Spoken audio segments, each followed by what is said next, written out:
Welcome to Suman TV. నేను మీ నాగరాజ్ బైర్శెట్టిని. ప్రస్తుతం మారుతున్న కాలమాన పరిస్థితుల కారణంగా కావచ్చు, కాలానుగుణంగా ప్రతి ఒక్కరు వయసుతో తారతమ్యం లేకోకుండా కీళ్ళ నొప్పులు అనేవి ఎక్కువైపోతున్నాయి. ముఖ్యంగా మోకాళ్ళ నొప్పులు.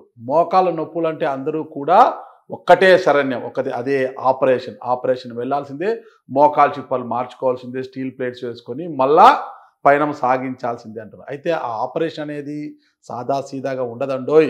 ఆపరేషన్ అనుకుంటాం కానీ అక్కడికి వెళ్ళి చూసే తప్పితే ఆ నరకం అర్థం కాదు.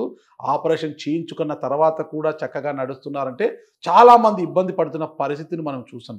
ఈ నేపథ్యంలోనే మోకాళ్ళ చిప్పల అరుగుదలకు ఆపరేషన్లకు చెక్ పట్టండి, ప్లాస్మా థెరపీకి స్వాగతం పలకండి అంటున్నారు హైదరాబాద్కు చెందిన Epione pain clinic doctor, senior pain physician అయిన డాక్టర్ సుధీర్ ధారా గారు.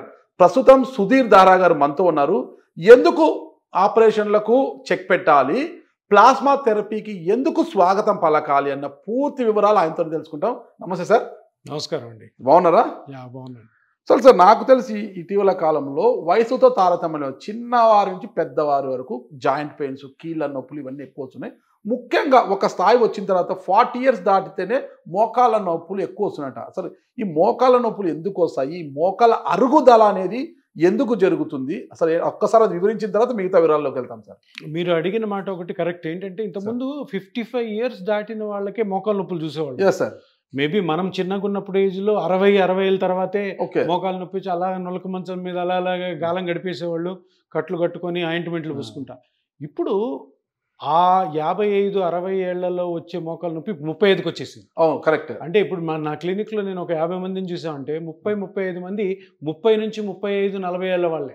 ఓకే. అంటే ఇక్కడ గమనించాల్సింది ఏంటంటే ఏదో న్యాచురల్గానే మనం చేసే పనుల వల్ల, పొల్యూషన్ వల్ల, మన ఆహారపు అలవాట్ల వల్ల ఈ మోకాలు కానీ ఇతర జాయింట్స్ కానీ అరగడం అన్నది చాలా చాలా విరివిగా చూస్తున్నాం. ఎందుకంటే జాయింట్ అరగడం, మోకాలు అనేది పెద్ద జాయింట్, మన బరువు అంతా మోసే జాయింట్.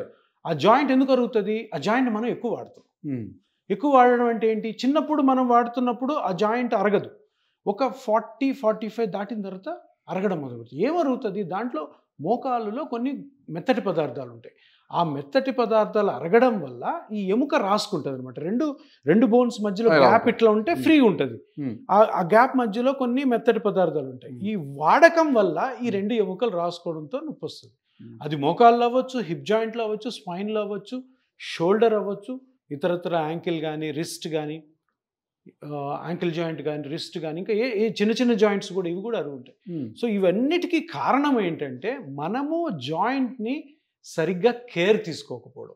మనం ఏం చేస్తుంటాం, ఎక్కువ నడిస్తే జాయింట్ ఇంకా స్ట్రెంగ్త్ అవుతుందని. ఇప్పుడు కేబీఆర్ పార్క్లో మీరు చూసినట్టంటే రోజుకి 600-700 మంది పొద్దునే గిరగిరగిర తిరుగుతుంటారు. దాని వెనకాల ఉన్న డేంజర్ వాళ్ళకి తెలియదు. అందరూ ఏమనుకుంటారు, ఒక రౌండ్ కొట్టామా 4 కిలోమీటర్లు, ఏదో ఎవరెస్ట్ శిఖరం ఎక్కిన ఫీలింగ్ ఉంటుంది. కానీ దాని వెనకాల మీ బాడీలో జాయింట్స్లోను స్పైన్లోను ఏం డ్యామేజ్ జరుగుతుందో మీకు తెలీదు. అందరూ ఏమనుకుంటారంటే వాకింగ్ అంటే ఏదో అమృతం, నడిస్తే ఇంక అయిపోయిందిరా, మనం మొత్తము బాడీ అంతా హెల్తీకి తయారైపోతుంది అనుకుంటారు. తప్పది. ఒక్కొక్క మనిషికి వాళ్ళ వయస్సును బట్టి, వాళ్ళ ఏజ్ను బట్టి, వాళ్ళకి బాడీలో జాయింట్స్లో ఉన్న కండిషన్ బట్టి ఎక్సర్సైజ్ చేయాలి, కానీ బ్లైండ్గా ఎక్సర్సైజ్ చేయాలి. ఇప్పుడు ఒక్కటి సార్, ఎవరన్నా జబ్బు, అనారోగ్యము అంటే అన్నిటికీ ఒకటే మార్గము, ఒకటే మూలం, నడకనే. మీరు రోజు నడవండి, అన్ని అనారోగ్యాలకు దూరంగా ఉండండి. రోజు బాగా నడవండి, 10 కిలోమీటర్లు నడవండి, కనీసం 5 కిలోమీటర్లు నడవండి. స్వేదం ఇలా చిందించాలి, చెమట ఇలా కారిపోవాలి అంటుంటారు సార్. మరి మీరేమో ఇలా అంటున్నారు? అంటే ఇప్పుడు నేను మాట్లాడినా, మీరు మాట్లాడినా, ఎవరు మాట్లాడినా కానీ ఒక ఎవిడెన్స్ ఉండాలి. Scientific evidence, science, medical science, అంతే కదా. హెల్త్ అంటే మెడికల్ సైన్స్. ఏ మెడికల్ బుక్స్లో కూడాను walking is good for health అని ఉండదు. ఎందుకంటే మెడికల్ బుక్స్ ఏం చెప్తాయంటే ఎక్సర్సైజ్ చాలా ఇంపార్టెంట్. మెడికల్ బుక్స్ ఎక్సర్సైజ్లు ఏం చెప్తాయంటే, ఇప్పుడు మీరు 51 years, మీకు ఏ ప్రాబ్లం లేదు, హ్యాపీగా ఉన్నారు, మీ జాబ్ మీరు చేసుకుంటున్నారు. పొద్దున సాయంత్రము ఒక 1/2 hour to 45 minutes mild to moderate physical exercise చేయమంటుంది. అది ఎట్లాగా మీకున్న కండిషన్ బట్టి. ఇప్పుడు మీకు మోకాలు నొప్పి ఉంది, మీకు ఆ physical exercise mild to moderate ఉన్నదానికి మోకాలుకి దెబ్బ తినకుండా ఉండాలి. అదే షోల్డర్ ఉంది, షోల్డర్ ఎక్సర్సైజ్ లేకుండా ఈ mild to moderate 1/2 hour to 45 minutes exercise ఉండాలి. అవి ఎవరు చెప్తారు? డాక్టర్ చెప్తారు. సో డాక్టర్ చెప్పకుండా మీ పక్కింటోడు జిమ్కి వెళ్ళమన్నాడని, మీ పక్కింటోళ్ళు లేదంటే ఎవరన్నా మీకు తెలిసిన వాళ్ళు సైక్లింగ్ చేద్దాం పదా అని, లేదంటే మనం కేవీఆర్ పార్క్లో వాకింగ్ చేద్దామని విని అది డేంజర్. ఎందుకంటే అట్లాగా చెప్పడం వల్ల, అలాగా అపోహపడి మీరు వెళ్ళడం వల్ల మేము బిజీ అవుతున్నాం. సో మాకు మంచి పేషెంట్లు వస్తున్నారు, కానీ అది మంచి కాదు. ఎందుకంటే మీరు ఇప్పుడు క్వశ్చన్ అడిగారు, ఎందుకు వస్తాయి మోకాలు నొప్పులు, అసలు అంటే రీజన్ ఏంటి సార్? మోకాలు నొప్పులు రాకుండా ఉండొచ్చు కదా. దానికన్నా ముందు ఒక ప్రశ్న సార్. మార్నింగ్ వాకింగ్ వెళ్ళేటప్పుడు కొంతమంది కాంపౌండ్స్లోని చేస్తుంటారు సార్. ఇప్పుడు కమ్యూనిటీస్ ఉంటాయి కదా, కమ్యూనిటీస్లో సీసీ రోడ్స్ ఉంటాయి అనమాట. ఉత్త కాళ్ళతో నడిచే వాళ్ళు కొంతమంది కనిపిస్తుంటారు మనకి. కొంతమంది షూ వేసుకుంటారు, కొంతమంది చెప్పులు వేసుకుంటారు. ఇక్కడ అందరితో ఒకటి ఉంటుంది, ఉత్తకాలతో సీసీ రోడ్స్ మీద నడితే, ఉత్తకాలతో మామూలు చెప్పులు ఎలాంటి షూ లేకుండా సీసీ రోడ్డు మీద నడవడం వల్ల నీ మోకాళ్ళు అరిగిపోతాయి. మట్టిలో నడిస్తే మంచిది. మట్టిలో నడిస్తే ఉత్తకాలతో ఎలాంటి చెప్పులు షూ లేకుండా మట్టిలో నడిస్తే మంచిది. కొద్దిగా రక్త ప్రసరణ అనేది బాగా జరుగుతుంది. అదే నువ్వు సీసీ రోడ్డు మీద నడిస్తే నీ మోకాళ్ళు అరిగిపోతాయి అంటారు. ఇంకోటి షూ ఏ కంపెనీ వాడుతున్నావు నువ్వు? వద్దండి, అవి వేసుకుంటే మోకాళ్ళు అరిగిపోతాయి, పలానా కంపెనీ షూ వాడితే చాలా బాగుంటుందండి, మోకాళ్ళకి ఎలాంటి ప్రమాదం ఉండదండి అంటుంటారు. ఇవన్నీ ఏంటి సార్? దీని గురించి ఒకసారి వివరించండి. ఇప్పుడు నేను అంటాం, వాకింగ్ చేయడమే మీ బాడీ తాహత్ కంటే మించి చేయడము అదో డేంజర్. ఓకే, తప్పకుండా అన్ని బాడీలో పార్ట్స్ అవుతాయి. ఇంకోటి, చెప్పులు లేకుండా నడవడం వల్ల ఏమవుతుంది, మీకు ఈ షాక్ అబ్జార్బింగ్ ఉండదు. ఇప్పుడు మీరు ఇట్లా బరువు వేసి నడుస్తున్నప్పుడు మీకు సోల్ కింద ఏదైనా కుషన్ ఉంది అనుకోండి, బాడీ వెయిట్ ఆ కుషన్ తీసుకుంటారు. ఇప్పుడు మీరు ఉత్తకాలతో నడిచారనుకో ఏమవుతుంది, డైరెక్ట్ గా ఆ హార్డ్ సర్ఫేస్ మీద ఈ సోల్ పడుతుంది. అరికాలు పెట్టినప్పుడు అరికాలు డ్యామేజ్ అవ్వచ్చు, దానివల్ల నీ జాయింట్, హిప్ జాయింట్ కూడా డ్యామేజ్ అవుతుంది. అంటే ఏదో ఒక షాక్ అబ్జార్బింగ్ ఉండాలి. సో డైరెక్ట్గా మీరు ఎప్పుడు కూడా సిమెంట్ మీద కానీ, సిసి రోడ్ మీద కానీ, అసలు మట్టిలో కూడా నడవకూడదు. ఎప్పుడు మీరు వాకింగ్ చేయాలనుకున్నప్పుడు, డాక్టర్ గారు చెప్పినప్పుడు, ఊరికే మీ అంతటా మీరు చేయొద్దు అనుకున్నప్పుడు, తప్పకుండా మంచి కుషన్ ఉండి మంచి ఫోమింగ్ ఉన్న షూ వాడడం ఆల్వేస్ మంచిది. Okay, better. కానీ అనవసరంగా వాకింగ్ అయితే చేయొద్దు. ఓకే, ఏది మీరు అన్నట్టు వాకింగ్ చేస్తే మొత్తం హెల్త్ బీపీ, షుగర్ అన్ని కంట్రోల్ అయిపోతే తప్పు, చాలా తప్పు. బీపీ, షుగర్ కంట్రోల్ అయ్యేది ఎక్సర్సైజ్ వల్ల తప్పితే వాకింగ్ వల్ల ఒక్కదాని వల్ల కాదు. మీకు మోకాలు నొప్పులు ఉండి బీపీ, షుగర్ని మీరు వాకింగ్తో కంట్రోల్ చేసుకోవాలనుకుంటే మీ మోకాళ్ళు ప్లస్ ఆల్సో మీ స్పైన్ కూడా ప్రాబ్లం వచ్చే అవకాశం ఉంది. సో తెలిసి అటువంటి చేయొద్దు. తప్పకుండా డాక్టర్ని సంప్రదించి, సార్ ఇది నాకు మోకాలు అరిగింది, నా షుగర్ కంట్రోల్లో ఉండాలి, నేను ఎటువంటి ఎక్సర్సైజ్ చేయాలి. సో మీకు మీ మోకాలు నొప్పి, మోకాలు కూడా డ్యామేజ్ కాకుండా ఉండాలి, అదేవిధంగా షుగర్ కూడా కంట్రోల్ అయ్యే ఎక్సర్సైజ్ డాక్టర్ దానికి సంబంధించి ఎక్సర్సైజ్ మాత్రం సింపుల్. సార్ ఇప్పుడు మనం ప్రధాన అంశంలో కోసం సార్ మోకాళ్ళ చిప్పలు అనేవి ఎందుకు అరుగుతాయి? ఆ మధ్య మోకాలికి రెండు చిప్పల మధ్య ఉండే మెత్తటి పదార్థం అనేది ఎటు మాయమైపోతుంది? అది ఎందుకు అరిగిపోతుంది? అది ఎక్కడికి పోతుంది? అది మాయమైపోవడం వల్ల రెండు చిప్పలు ఎముకలు ఇలా అరుక్కొని నొప్పులు వస్తాయంట. ఈ గుజ్జు ఎక్కడికి పోతుంది అసలుకి? ఆ గుజ్జు పోవడానికి బలమైన కారణం ఏంటి? ఇప్పుడు మోకాలు ఇది మంది. అవును సార్. రెండు పెద్ద జాయింట్స్ ఉంటాయి, బోన్స్. సారీ, ఇదేమో థై బోన్, ఇది లెగ్ బోన్. ఈ రెండు మధ్యలో గ్యాప్ ఉండాలి. ఏ జాయింట్ మధ్యలో ఉన్న గ్యాప్ ఉండాలి. గ్యాప్ ఉంటేనే జాయింట్ లో గ్యాప్ ఉందంటే ఫ్రీ మూవ్మెంట్ ఉంటుంది. గ్యాప్ లేదనుకో కదలదు. సో ఈ రెండింటి మధ్యలో గ్యాప్ ఉండాలి. ఆ గ్యాప్ లో కొన్ని మెత్తటి పదార్థాలు ఉంటాయి, సాఫ్ట్ పార్ట్స్. దాంట్లో ముఖ్యమైన గుజ్జు అంటారా? బ్లూగా ఉంది చూసారా, ఇది గుజ్జు కాకుండా మెనిస్కస్ ఉంటుంది, లిగమెంట్స్ ఉంటాయి, పైన మజిల్స్ కూడా ఉంటాయి. దీంట్లో షాక్ అబ్జార్బర్ అంటే మీ బరువునంతటిని కూడా ఈ రెండు ఎముకల మీద పడకుండా చేసేది ఈ గుజ్జు. ఇది అరుగుతుంది. ఎందుకు అరుగుతుంది? వయసు రీత్యా ప్రతి ఒక్కరికి అరుగుతుంది. 40-45 నుంచి అందరికి అరుగుడు ప్రారంభమవుతుంది.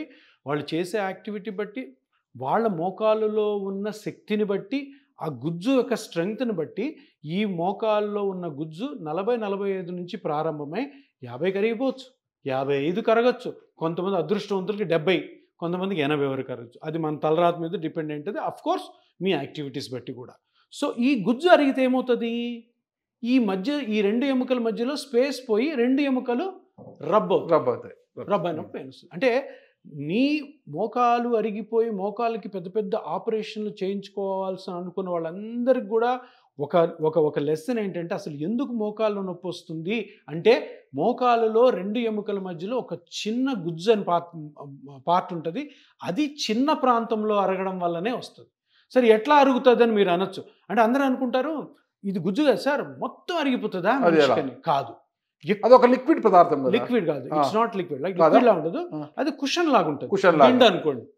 దిండు అనుకోండి. ఇప్పుడు ఆపరేషన్ చేసినప్పుడు మోకాలు ఆపరేషన్ చేసినప్పుడు మొత్తం ఇదంతా కూడాను బోన్ కలర్స్ లో ఉంటుంది. ఇది మటుకు ఇక్కడ బ్లూ ఉండదు, లోపల వైట్ ఉంటుంది. అది వైట్ గా ఉన్నది లేసిపోతుంది అనమాట. అంటే రగిడిపోయింది అంటాం తెలుగులో.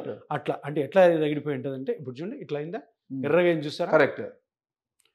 మొత్తం పోలేదు, ఓన్లీ ఈ పార్ట్ మటుకు అరిగింది, ఇక్కడ కొంచెం అరిగింది, చూసారా ఇక్కడ అరిగింది. అంటే మోకాలు అరిగిపోయి మోకాలు నొప్పి వచ్చిన వాళ్ళకి మోకాలు అంతా చెడిపోదు. మీ ఎముకలు కరెక్ట్గా ఉన్నాయి, మీ లిగమెంట్స్ కరెక్ట్గా ఉన్నాయి, మీ మెనిస్కస్ కరెక్ట్గా ఉంది, బోన్స్ బాగున్నాయి, ఓన్లీ కార్టిలేజ్ మొత్తం అరగలే, ఇక్కడ మట్టుకు అరిగింది చూడండి ఎర్రగింది. అంటే ఇంత చిన్న పార్ట్ అరిగిన దానికి మోకాలు మొత్తం కూడా ఆపరేషన్ చేసుకోవాల్సిన అవసరం లేదు. సో మీరు అడిగిన దాని క్వశ్చన్కి ఆన్సర్ ఏంటంటే ఈ గుజ్జు అరగడానికి కారణం వయసు, మనం చేసే యాక్టివిటీస్, మన ఫుడ్ హ్యాబిట్స్, తెలియకుండా మోకాల మీద ఎక్కువ ప్రెషర్ పడేయడము తెలియకుండా. కొందరు ఏమనుకుంటారు మోకాలు నొప్పి స్టార్ట్ అయితే ఎవరో పక్కింటోడు చెప్తాడు వాకింగ్ చేయి ఈ రోజు నుంచి తగ్గిపోద్దని. ఏమవుతుంది, ఇది అరిగింది కాస్త మొత్తం పోతుంది. మొత్తం పోయి ఆ దాని థిక్నెస్ అరిగి కంప్లీట్గా బోన్ టు బోన్ వచ్చేస్తుంది అనమాట ఇది ఈ గ్యాప్ లేకపోతే. సో అందరూ గమనించాల్సింది ఏంటంటే మోకాలంతా ఎప్పుడు చెడిపోదు, మోకాలంతా కూడా మార్చుకోవాల్సిన అవసరం లేదు. ఇప్పుడు మోకాల నొప్పులుండి వాకింగ్ చేసేవారు నీ ప్యాడ్స్ వేసుకొని మరి అవి వేసుకుంటే ఏం కాదు, హ్యాపీగా నడవచ్చు అని నడుస్తుంటారు కదా. ఇవన్నీ కూడా కమర్షియల్ యాక్టివిటీస్. మీకు లోపల డ్యామేజ్ అవుతుంటే క్యాప్ వేసుకుంటే ఏమవుతుంది? ఏం లోపల ఏమైనా మంత్రం పోతుందా, మ్యాజిక్ పోతే ఏం పోదు కదా, లోపల అరిగేది అరుగుతూనే ఉంటుంది. చూశారు కదండి డాక్టర్ సుధీర్ దారా గారు చెప్పింది. ఒక జబ్బు చేస్తుంది, అందరూ ఆసుపత్రిలోకి వెళ్తుంటారు, డాక్టర్లకు చూపిస్తారు, కానీ జబ్బు నయం కాదు, అది వాళ్ళ లోపం కాదండి. సరైన డాక్టర్ దగ్గరికి జబ్బు యొక్క మూలాలు తెలుసుకొని మందిచ్చే డాక్టర్ దగ్గరికి వెళ్తేనే ఆ రోగం నయం అవుతుంది. ఇది అందరూ గమనించాలి. అలాగే మోకాల నొప్పులు అందరికీ వస్తుంటాయి, ప్లాస్మా థెరపీలు అందరూ చేస్తుంటారు, కానీ అది ఎలా చేయాలి, ఎంత మోతాదులో చేయాలి, ఏంటి అని తెలిసిన డాక్టర్ దగ్గరికి వెళ్తేనే ఆ ప్లాస్మా థెరపీ కూడా సక్సెస్ అవుతుంది. అలాంటి తెలిసిన వారిలో ఒకరే మన డాక్టర్ సుధీర్ దారా గారు. ఇప్పుడు అంటున్నారు కదా ప్లాస్మా థెరపీ అంటే ఎపియాన్ పెయిన్ క్లినిక్ అంటే ప్లాస్మా థెరపీ. ఈ రెండింటిది అవినాభావ సంబంధము, అవిభాజ్య కవలలు అంటారు కదా, అలాంటిది అనమాట ఈ రెండింటికి ఉన్న సంబంధము. మరి ఇంకెందుకు ఆలస్యము, మీకు మోకాల నొప్పులు అరిగిపోయి బాధపడుతుంటే స్టేజ్ 4లో ఉన్నా సరే గ్యారంటీ ఇస్తున్నారు, 90% సక్సెస్ రేట్ ఇస్తున్నారు. ప్లాస్మా థెరపీ ద్వారా నయం చేసుకోండి, హ్యాపీగా నడక సాగించండి అంటున్నారు. మరి ఇంకెందుకు ఆలస్యం, మీలో ఎవరైనా మోకాల చుప్పలు అరిగిపోయి బాధపడుతున్నవారు ఎవరైనా ఇంటర్వ్యూ చూస్తే కింద స్క్రోల్ అవుతున్న నంబర్కి కాల్ చేయండి, అపాయింట్మెంట్ తీసుకోండి. ఓకే, థ్యాంక్ యూ అండి, నమస్తే సార్.